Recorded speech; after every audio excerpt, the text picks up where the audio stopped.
Channel. तो आज हम देखने वाले हैं एनसीईआरटी क्लास 3 की हिंदी, जो कि है हिंदी की न्यू बुक वीना से। तो हिंदी की न्यू बुक वीना से आज हम देखने वाले हैं चैप्टर 7 मित्र को पत्र, और चैप्टर 1 से लेके चैप्टर 6 तक की वीडियोज़ हम पहले कवर कर चुके हैं। अगर अब तक आपने वो वीडियोज़ नहीं देखी हैं तो आप मेरे चैनल पर जाकर देख सकते हैं। तो चलिए शुरू करते हैं। आज हम लोग चैप्टर 7 जो कि है मित्र को पत्र देखते हैं। क्या है इसमें, क्या है, सबसे पहले एक पत्र है जो कि एक बच्चे ने अपने मित्र को लिखा है।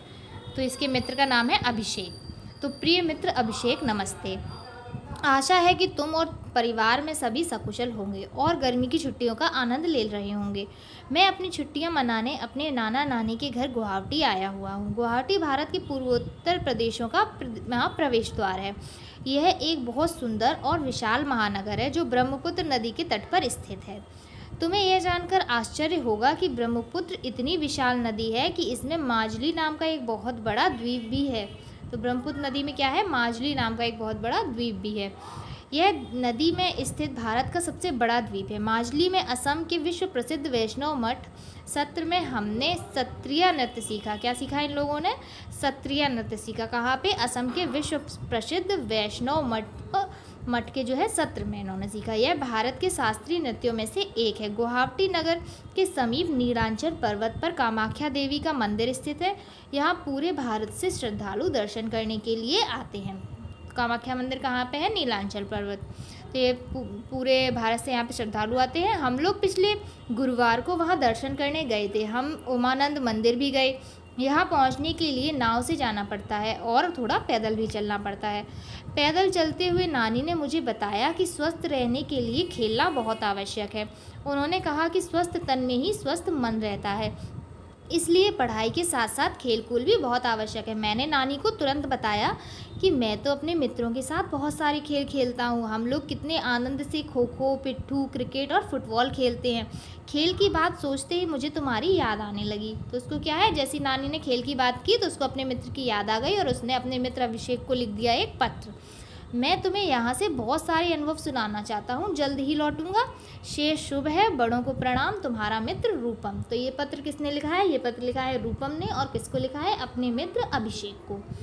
इसमें आगे देख लेते हैं। ये शिक्षकों के लिए है कि असम का कामाख्या देवी का मंदिर एक महत्वपूर्ण शक्तिपीठ है। असम में पैदा हुए संत शंकर देव भारत के महापुरुषों में से एक है। पाठ को पढ़ाते हुए अध्यापक विद्यार्थी से इसके संबंध में भी विस्तार से उनको बताएं बच्चों को, असम के बारे में। और इसमें जो कामाख्या मंदिर है इसके बारे में और जानकारी भी बच्चों को होनी चाहिए। इसमें देख लेते हैं कुछ प्रश्न है, एक एक करके इन प्रश्नों को देखते हैं जो कि सिर्फ बातचीत के लिए है। रूपम ने किसे पत्र लिखा और उसमें क्या लिखा? तो रूपम ने किसे पत्र लिखा? रूपम ने पत्र लिखा अपने मित्र अभिषेक को। किसे पत्र लिखा? अभिषेक को। और उस पत्र में क्या लिखा? अपनी नानी के घर का पूरा अनुभव बताया, है ना। नानी के घर के अनुभव बताए, है ना, अनुभव बताए। अपनी नानी के घर के जितने भी उसके अनुभव थे सारे बताए, कहाँ कहाँ गए, क्या किया, ये सब कुछ। अगला प्रश्न देख लेते हैं। अगला प्रश्न है, पत्र के अनुसार रूपम अपनी गर्मी की छुट्टियां बिताने कहाँ गया हुआ है? तो रूपम अपनी गर्मी की छुट्टियां बिताने कहाँ गया हुआ है? गुवाहाटी। कहाँ गया हुआ है? गुवाहाटी। ठीक है, अगला प्रश्न देख लेते हैं। अगला है, आप अपनी गर्मी की छुट्टियां बिताने कहाँ गए थे बताइए। तो ये सभी बच्चों को बताना है कि सभी लोग अपनी गर्मी की छुट्टियां बिताने कहाँ कहाँ गए थे। वो अपने हिसाब से सबका अलग अलग उत्तर होगा। अगला प्रश्न है, शारीरिक श्रम के बारे में रूपम की नानी जी ने उसे क्या सलाह दी? तो रूपम की नानी जी ने क्या कहा था कि स्वस्थ शरीर में ही स्वस्थ मन रहता है, इसलिए खेलकूद बहुत आवश्यक है। तो ये हो गया इस प्रश्न का उत्तर। आगे बढ़ते हैं। आगे है, इस पत्र में गुवाहाटी नगर के बारे में आपको क्या क्या जानकारी मिली? तो चलिए देख लेते हैं एक बार पत्र को और देखते हैं कि हमें गुवाहाटी नगर के बारे में सबसे पहले क्या बताया गया था कि गुवाहाटी भारत के पूर्वोत्तर प्रदेशों का प्रवेश द्वार है। यह एक बहुत सुंदर और विशाल महानगर है जो ब्रह्मपुत्र नदी के तट पर स्थित है। तो ये था गुवाहाटी के बारे में कुछ थोड़ी सी जानकारी। तो यही इस प्रश्न का उत्तर होगा। चलिए आगे देख लेते हैं। अगला प्रश्न है, शारीरिक श्रम करना क्यों आवश्यक है? क्या आप प्रतिदिन कोई शारीरिक श्रम करते हैं? तो शारीरिक श्रम करना क्यों आवश्यक है? क्योंकि स्वस्थ शरीर में ही स्वस्थ मस्तिष्क का निवास होता है या स्वस्थ मन का निवास होता है, इसलिए शारीरिक श्रम जो है बहुत आवश्यक है। और क्या आप प्रतिदिन कोई शारीरिक श्रम करते हैं? तो हाँ, हम प्रतिदिन क्या है शारीरिक श्रम करते हैं, जैसे कि खेल कूद है, अपने स्कूल जाना और आना है, घर में काफ़ी सारे इधर काम करते हैं, टहलते हैं। तो ये सारे क्या है? ये सारे शारीरिक श्रम हैं। पत्र के अनुसार रूपम और अभिषेक कौन कौन से खेल खेलते हैं? तो रूपम और अभिषेक क्या खेलते हैं? पिट्ठू, है ना। पिट्ठू खेलते हैं, क्रिकेट, और क्या खेलते हैं, खो खो।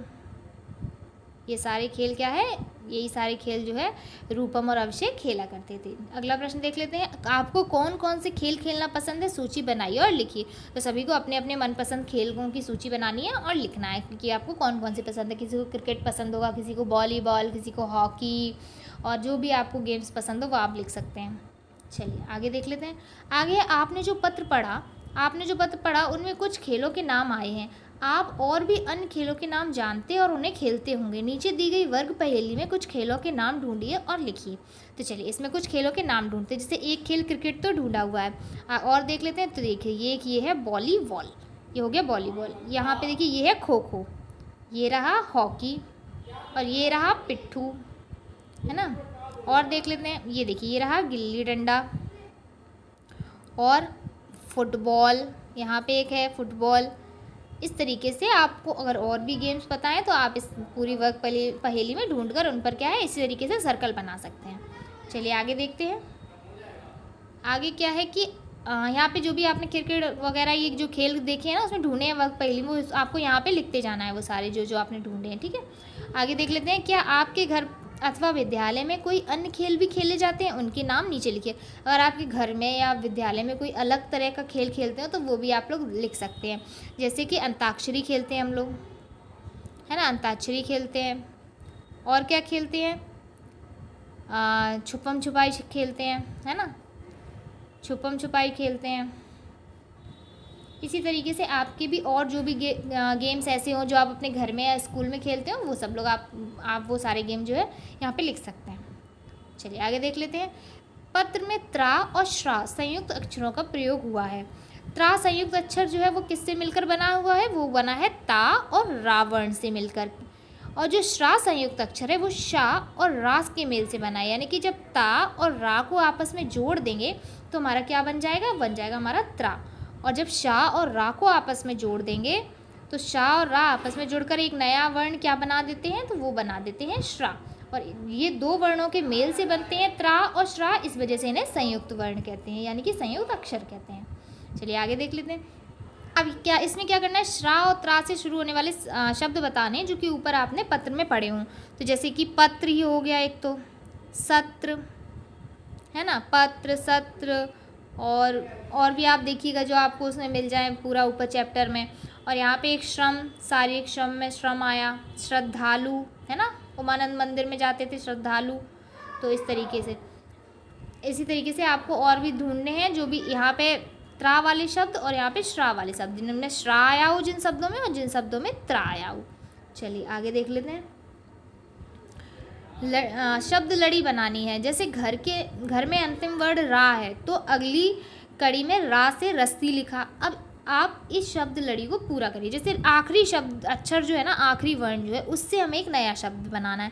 जैसे घर में रा है तो फिर रा से रस्सी। अब इसमें सा है तो सा से सत्र, है ना। अब आ गया लास्ट त्रा, त्रा से क्या होगा, त्रिशूल, ठीक है ना, त्रा से त्रिशूल। अब आ गया ला, तो ला से क्या होगा, ला से क्या हो जाएगा बताइए, ला से हो जाएगा लाल। फिर से ला आ गया तो फिर ला से हो जाएगा लड्डू। इस तरीके से आप बना सकते हैं। पूरी बन गई ना शब्द लड़ी। चलिए आगे देखते हैं। आगे पत्र में आए निम्नलिखित शब्दों में से नाम वाले शब्द संज्ञा ढूंढकर उनमें अपनी पसंद का रंग भरिए। जैसे कि जो किसी का पर्टिकुलर नेम होता है ना उसको हम लोग बोलते हैं संज्ञा। किसी व्यक्ति, वस्तु, स्थान आदि के नाम को हम क्या बोलते हैं, संज्ञा बोलते हैं। यानी कि कहीं नगर आ जाए, कोई पर्वत आ जाए या किसी का नाम आ जाए तो ये सारे संज्ञा होते हैं। तो देख लेते हैं नीचे दिए गए शब्दों में से कौन कौन से संज्ञा शब्द हैं। जैसे कि मैं, तो ये तो किसी का नाम नहीं है ना, तो ये संज्ञा नहीं है, ये एक सर्वनाम है तो ये नहीं होगा। नानी, ये भी तो नानी को मतलब एक किसी पर्टिकुलर, जैसे अगर नानी वर्ड बोलेंगे तो घर के किसी और सदस्य पे हमारा ध्यान नहीं जाएगा, सिर्फ और सिर्फ नानी पर जाएगा, तो वो नानी के लिए एक विशेष शब्द है, तो ये एक संज्ञा शब्द है। वैसे ही अभिषेक, ये भी एक संज्ञा शब्द है। ब्रह्मपुत्र, सब नदियों में ब्रह्मपुत्र नाम की एक अलग नदी है, इसलिए ब्रह्मपुत्र भी अपने आप में क्या है, एक संज्ञा शब्द है। भारत भी एक इकलौता देश है, भारत नाम का और दूसरा देश नहीं है, तो इस तरह से भारत भी संज्ञा शब्द है। इसी तरीके से एक पिट्ठू नाम का एक अलग खेल है। वैसे इन पर्वतों में नीलांचल एक अलग पर्वत है। जैसे गुवाहाटी एक अलग शहर है, ये सारे हो गए आपके संज्ञा शब्द। बड़ा ये विशेषता बताता है, ये विशेषण हो गया। देखना ये क्रिया हो गई, देखा, खेलना ये सब क्रिया है। हम ये क्या है, सर्वनाम है, तो ये सब संज्ञा शब्द नहीं है। आपके जो संज्ञा शब्द हैं वो ये थे नानी, अभिषेक, भारत, ब्रह्मपुत्र, पिट्ठू और गुवाहाटी। गुवाहाटी ये हो गए आपके सारे संज्ञा शब्द। चलिए देख लेते हैं। भारत के पूर्वोत्तर क्षेत्र में 8 प्रदेश हैं। ये अपनी प्राकृतिक सुंदरता और विविध परंपराओं हेतु प्रसिद्ध हैं। तो जो हमारे भारत के पूर्वोत्तर 8 जो देश हैं, जो प्रदेश हैं, उन 8 प्रदेशों के बारे में हम देखेंगे कौन कौन से 8 प्रदेश हैं, क्योंकि ये अपने आप में क्या है, बहुत ज़्यादा सुंदर हैं और यहाँ की जो परंपराएँ हैं वो विश्व में बहुत प्रसिद्ध हैं। तो ये जो प्रदेश है वो 8 प्रदेश कौन कौन से हैं पूर्वोत्तर भारत के, तो वो हैं आसाम, मिज़ोरम, मेघालय, अरुणाचल प्रदेश, मणिपुर, नागालैंड, सिक्किम और त्रिपुरा। तो ये सारे 8 प्रदेश हैं जो कि हमारे कहाँ पे हैं, पूर्वोत्तर भारत में है। जो भारत का आपने नक्शा देखा होगा ना इस तरीके से, जो इधर साइड में रहता है ना, इधर साइड में ये वाली जगह, उसमें है ये 8 प्रदेश। चलिए आगे देख लेते हैं।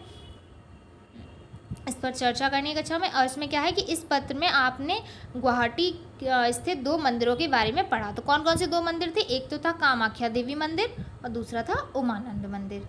चलिए आगे देख लेते हैं। आपके राज्य में भी कुछ प्रमुख धार्मिक स्थल होंगे। ऐसे स्थानों के बारे में अपने घर के सदस्यों से जानकारी प्राप्त कीजिए और कक्षा में सबको बताइए। तो आपके यहाँ पे भी जो भी धार्मिक स्थल हो उसके बारे में आप अपनी कक्षा में बता सकते हैं। अब ये खेल गीत है। समूह में खेले जाने वाले बहुत से खेलों के साथ सामूहिक रूप से गीत या तुकबंदियाँ गाई जाती हैं। जैसे कि हम एक गीत है हरा समंदर गोपी चंदर, ऐसे ही कोई 2 गीत गाइए और लिखिए। तो अगर आपके यहाँ पे कोई ऐसा खेल है जिसको आप लोग गीत गा गा के अगर खेलते हैं तो उन 2 गीतों को आपको यहाँ पर लिखना है। फ़िलहाल ऐसे मुझे कोई भी गीत नहीं पता, क्योंकि मैं ऐसे गेम वाले जो भी गीत वाले गेम होते हैं वो अभी मुझे जानकारी नहीं है। लेकिन आप लोग अगर कोई ऐसे 2 गीत जानते हैं जो ऐसे गाना गा के खेले जाते हैं तो आप उनका नाम लिखिएगा और मुझे कमेंट बॉक्स में वो अपने दोनों गीत लिख कर बताइएगा, कमेंट करिएगा मुझे भी। चलिए आगे देख लेते हैं, इन्हें भी जानिए। तो इन्हें जानने ये सारे क्या हैं, ये लेटर्स हैं, इन पर लिखते हैं, पत्र लिखते हैं इसमें। तो इसमें क्या करना है आपको, इसमें क्या है कि विद्यार्थियों से अंतर्देशीय पत्र, पोस्ट कार्ड, डाक टिकट, लिफाफे आदि के बारे में बातचीत कीजिए। उन्हें बताइए कि पहले इनका कितना अधिक उपयोग किया जाता था। विद्यार्थियों को भी इनके उपयोग के लिए प्रोत्साहित कीजिए। तो इसमें ये जो दोनों हैं, ये टिकट अगर अंतर्राष्ट्रीय है ये पत्र, कोई अपने देश से बाहर अंतर्देशीय पत्र लिखना है तो इस तरह से लिखेंगे इस वाले पत्र में, और अपने ही देश में अगर लिखना है अपने ही आसपास में तो इस तरीके से पत्र इस पर लिखेंगे, इस तरह का जो पत्र होगा उसके ऊपर। और देश से बाहर किसी को भेजना है तो इस तरीके के। और ये सारे टिकटें लगती हैं, तो जितनी दूरी होती है, जिस जगह आपको भेजना होता है उस हिसाब से ये टिकट लगाई जाती है उतने रुपए की। तो ये सारी टिकटें हैं जो नीचे दी गई हैं, और ये सारे वो पत्र हैं जिन पर लिखा जाता है, पत्र लिखते हैं, है ना। पोस्ट कार्ड है ये जो ये है ना, इसको पोस्ट कर देते हैं ना, इसलिए इसको बोलते हैं पोस्ट कार्ड। चलिए आगे यहाँ पे ये चैप्टर फिनिश हो रहा है, यहाँ पे ये चैप्टर ख़त्म होता है। अब इसके आगे हम देखेंगे नेक्स्ट चैप्टर नंबर 8। और अगर आपको वीडियो अच्छी लगी हो और वीडियो आपके लिए हेल्पफुल रही हो तो वीडियो को लाइक ज़रूर कर दीजिएगा और चैनल को सब्सक्राइब कर दीजिएगा। Thank you for watching.